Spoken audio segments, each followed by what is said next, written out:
छात्र छात्राओं, कल हमने जीव विज्ञान में कोशिका का अध्ययन किया था। जो यूनिट जीवन की मौलिक इकाई के अंतर्गत आता है कोशिका, उसके बारे में और कुछ सिद्धांत के बारे में हमने अध्ययन किया।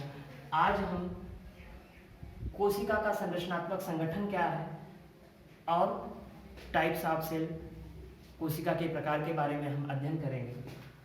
कोशिका का संरचनात्मक संगठन कैसे पता चला कि कोशिका किन किन चीज़ों से मिलकर बनी हुई है, या उसमें कौन कौन से पदार्थ उपस्थित हैं, उनके बारे में हम अध्ययन करेंगे। सर्वप्रथम कोशिका की खोज रॉबर्ट हुक ने 1665 ईस्वी में की थी। ये हमने पिछली कक्षा में आपको बताया था। उन्होंने जब कार्क से जब सेल का अध्ययन किया था, तो वो अध्ययन जो किया था उन्होंने सूक्ष्मदर्शी के द्वारा अध्ययन किया था, और उस सूक्ष्मदर्शी से सेल का स्ट्रक्चर षटकोणीय अर्थात हेक्सागोनल देखा था। जब सूक्ष्मदर्शी द्वारा उन्होंने अध्ययन किया तो कोशिका के 3 गुण दिखाई दिए। पहला, प्लाज्मा झिल्ली, प्लाज्मा मेम्ब्रेन, जिससे ये मिलकर के बना हुआ है। दूसरा, इसके अंदर उपस्थित केंद्रक अर्थात न्यूक्लियस, और तीसरा, इसमें जो द्रव्य भरा हुआ है वो कोशिका द्रव्य। कोशिका द्रव्य अर्थात 3 चीजों से मिलकर के बनी हुई। प्लाज्मा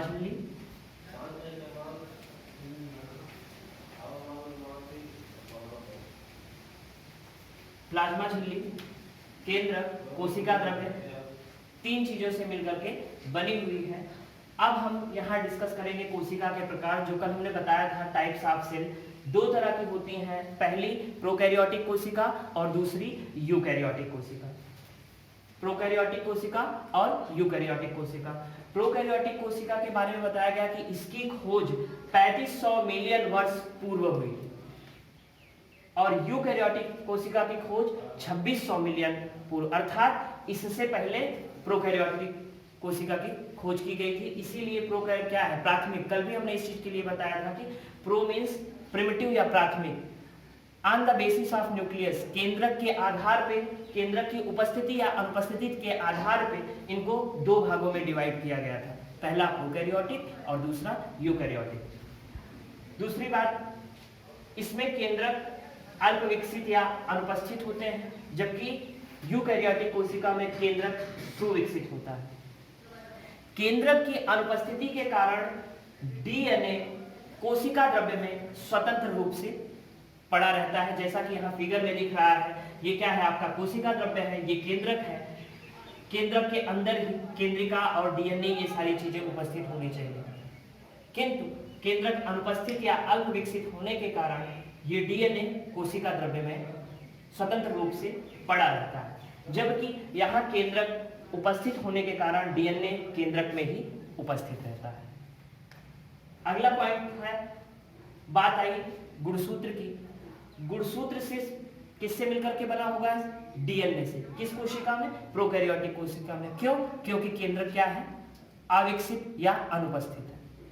लेकिन यहाँ पे गुणसूत्र डीएनए तथा प्रोटीन से मिलकर बना होता है, और वो प्रोटीन्स जो होती हैं हिस्टोन प्रोटीन्स के नाम से जानी जाती हैं। अगला पॉइंट यहाँ हम डिस्कस नहीं कर पा रहे हैं, ब्लैक बोर्ड वर्क आपको बता दे रहे हैं। इसमें 70S राइबोसोम, 70S अर्थात 70S राइबोसोम उपस्थित होता है। किसमें? प्रोकैरियोटिक कोशिका में, जबकि यूकैरियोटिक कोशिका में 80S राइबोसोम उपस्थित होते हैं।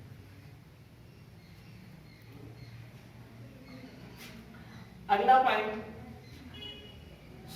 अल्प विकसित केंद्रक होने के कारण प्रोकैरियोटिक कोशिका में अन्य कोशिकांग जो होते हैं अनुपस्थित होते हैं, जैसे माइटोकॉन्ड्रिया, गाल्जी काय, अंतःप्रदम्भी जालिका इत्यादि। जबकि यूकैरियोटिक कोशिका में सुविकसित केंद्रक के साथ साथ सारे कोशिकांग पूर्ण रूप से उपस्थित होते हैं, और सबका अलग अलग फंक्शन होता है। इसमें श्वसन का माध्यम जो होता है मीजोसोम्स, अर्थात ये आप लेयर देख रहे हो, मेम्ब्रेन देख रहे हो। मेम्ब्रेन जो है कहीं कहीं जगह ऐसे फोल्ड हो जाती है। फोल्ड हो जाने के कारण ही ये किसका रूप ले लेती है, मीजोसोम्स का, जो कौन सा अंग है, श्वसन की क्रिया का। और श्वसन की क्रिया आगे हम जैव प्रक्रम में पढ़ाएंगे। श्वसन की क्रिया ही हमारे शरीर में एनर्जी प्रोवाइड करती है, ऊर्जा का। ग्लूकोज का जब ब्रेक डाउन होगा C6H12O6 किसकी उपस्थिति में, ऑक्सीजन की उपस्थिति में, ये टूटेगा कार्बन डाइऑक्साइड प्लस जल प्लस कुछ ऊर्जा निकलेगी, जो किसके रूप में संचित होगी, एटीपी के रूप में संचित होगी। ये ऊर्जा ठीक हमें कहाँ से मिल रही है, भोज्य पदार्थों से, और जो है हमारी समस्त जैविक क्रिया को संपन्न करने में क्या होती है, सहायक होती है। अर्थात गुणसूत्र सिर्फ डीएनए से मिलकर यहाँ बना होता है। यहाँ गुणसूत्र डीएनए तथा प्रोटीन से, जो कि हिस्टोन्स है, बताया हमने। राइबोसोम 70S पाए जाएंगे, यहाँ राइबोसोम 80S पाया जाएगा। श्वसन अंग क्या होगा, मीजोसोम्स होगा, और यहाँ पे रिस्पायरेशन की क्रिया क्या होगी, माइटोकांड्रिया। माइटोकांड्रिया क्यों, क्योंकि हमने यहाँ बताया कि जब ग्लूकोज का ब्रेकडाउन हो रहा है किसकी उपस्थिति में, ऑक्सीजन की उपस्थिति में, ग्लूकोज टूट रहा है किसमें, कार्बन डाइऑक्साइड और जल में, तो ऊर्जा किसके रूप में संचित हो रही, एटीपी में। और एटीपी का मतलब कहाँ, माइटोकांड्रिया। माइटोकांड्रिया का मतलब प्रत्येक सेल में पाई जाएगी, सेल ऑर्गेनेल्स माइटोकांड्रिया।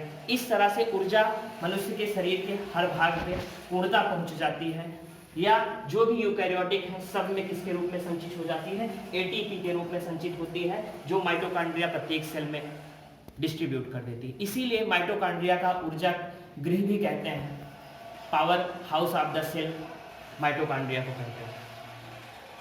अब प्रोकैरियोटिक कोशिका के बारे में सेल मेम्ब्रेन की बात आएगी, तो ये सेल मेम्ब्रेन जो होती है म्यूरिन की बनी होती है।